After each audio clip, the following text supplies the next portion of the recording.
Hello everyone and welcome back to another reverse engineering video.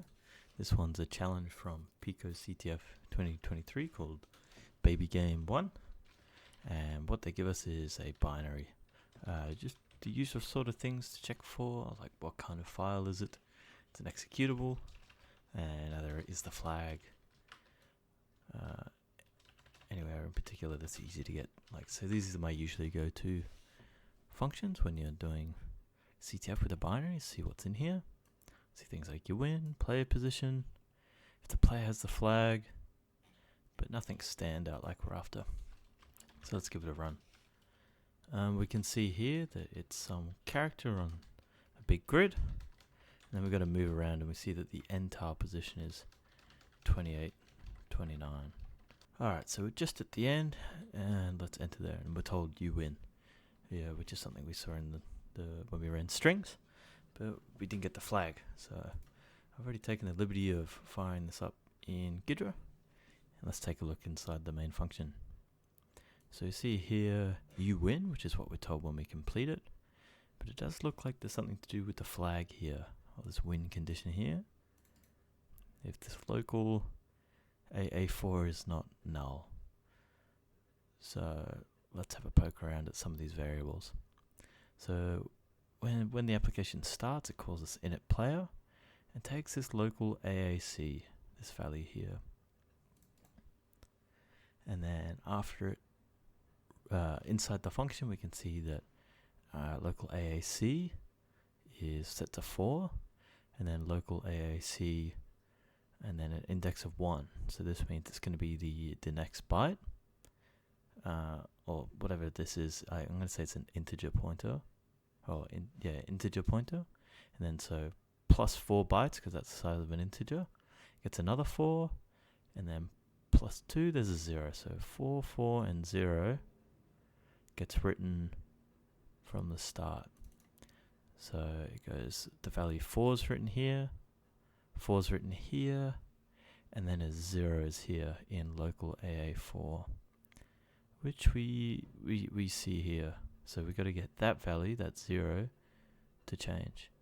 And when we started the game, we saw that our player position is 4, 4, and then here's the player has a flag. So these are all things that get printed to the screen. So these values here appear to be our X and Y. We don't know which one. Let's have a look at the initialization of the map.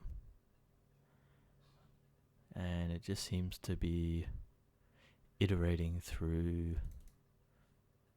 What does it get past?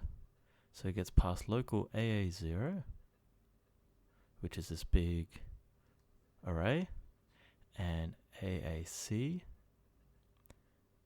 which appears to be the player X or Y, one of the start ones.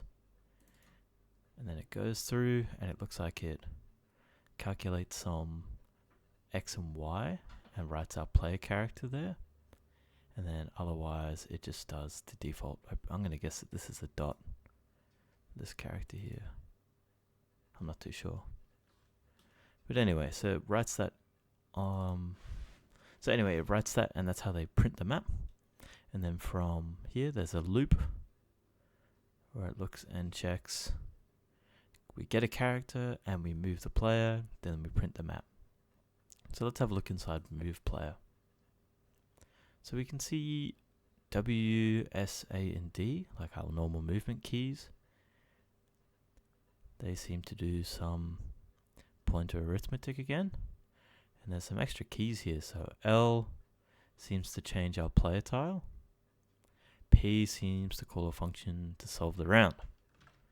So let's see what happens if we use those. So start the game, we'll do L, change it to something, I don't know, X.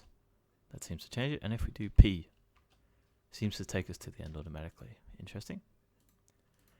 There seems to be W, S, A, and D seems to affect the X and Y. Because remember, we pass in the first variable. So the first variable plus the second one will be the other movement. So we can see these to affect the first one, and then the second one.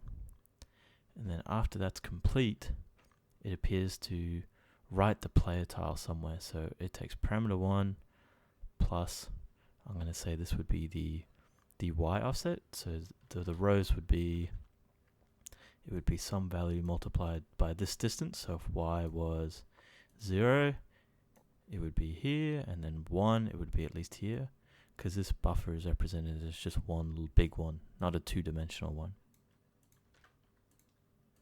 So it seems to change the value, like the pointer where we are, the player, in the buffer, and then writes the player tile there. But the interesting thing to note here is that there doesn't appear to be any out of bounds checking. So what does that mean for us? That means if we move to 0, 0 in our array, that means that we'll be pointed to the memory address that is local AA0. So that begs the question, what happens if we start going into the negatives? So we can see that AA0, AA4, AA8, AAC. So there seems to be 4 bytes between these values as they're put onto the stack. And we use a character pointer. Let's have a look what kind of pointer.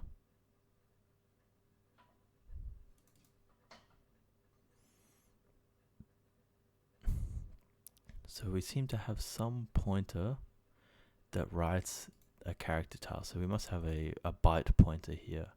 So we have a single byte pointer, and an integer is 4 bytes. So that means if we have a byte pointer pointing to AA0 and we move 4 bytes backwards, then we should be able to write into local AA4. Similarly, if we go -8, we should be able to write into our X or Y, and then whichever one it isn't. So if this is the Y, this will be the X. So let's have a look if we test this theory. So if we go and move our player to 0, 0, let's start moving back and see the pointers, how they start writing. So I'll move this down here. So right now we would be pointing to the stack base pointer minus AA0.